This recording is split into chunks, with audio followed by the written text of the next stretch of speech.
A Love in Manuel Antonio.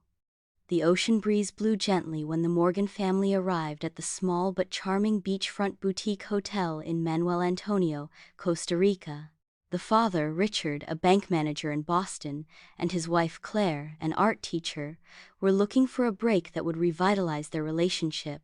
Along with them, their two children. Brandon, 24 years old, recently graduated in architecture Witektura, and Jason, 16, still exploring his identity between video games and Californian surfers.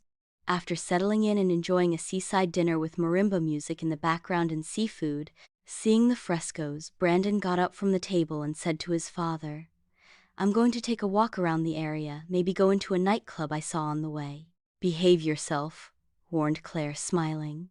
The Scoteca Olas Nocturnas vibrated with Latin music and lights that danced like the waves crashing nearby. Brandon, with his white shirt unbuttoned to his chest and a relaxed attitude, ordered a beer in. He leaned against the bar and observed the place. It was then that he saw her. A young woman with light brown hair and intense green eyes approached him with a smile. She wore a yellow summer dress and a confident "Enza" that disarmed him immediately. "Are you new here, or are you just pretending to be invited to dance?" she asked him in perfect English with a slight Latin accent. "I am new, but I am not pretending, although if you want to invite me to dance, I won't be offended," he replied with a mischievous smile. She laughed. Her name was Isabella, born in San Jose, but raised between the capital and the coast. She was a tour guide, Istica, and worked with a local agency, but that night she only wanted to dance. The chemistry was immediate. They danced cumbia, salsa, and reggaeton, and then went for a walk on the beach, where the conversation, became more intimate. The next day, Isabella passed by the hotel in an olive green open Jeep. Brandon was already waiting for her with sunscreen and sunglasses. They went to the nature reserve to walk. "We entered among monkeys, iguanas, and toucans, and ended up on a hidden beach where the water was so crystalline that the fish could be seen from the shore." "I don't know what this is," said Brandon as they sat down.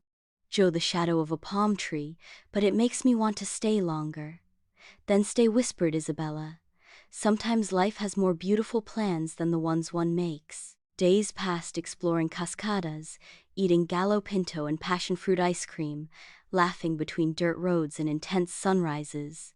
Brandon felt something he had never experienced before, a deep, light connection without pretension.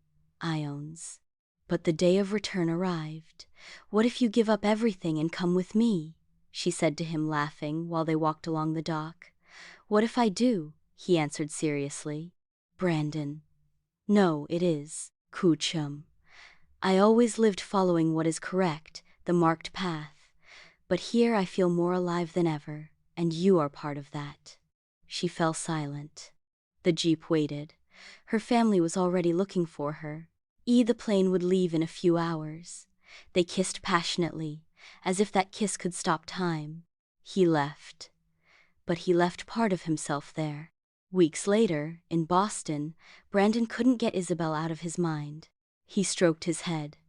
He began to plan his return, to look for options to work from Costa Rica as a freelancer.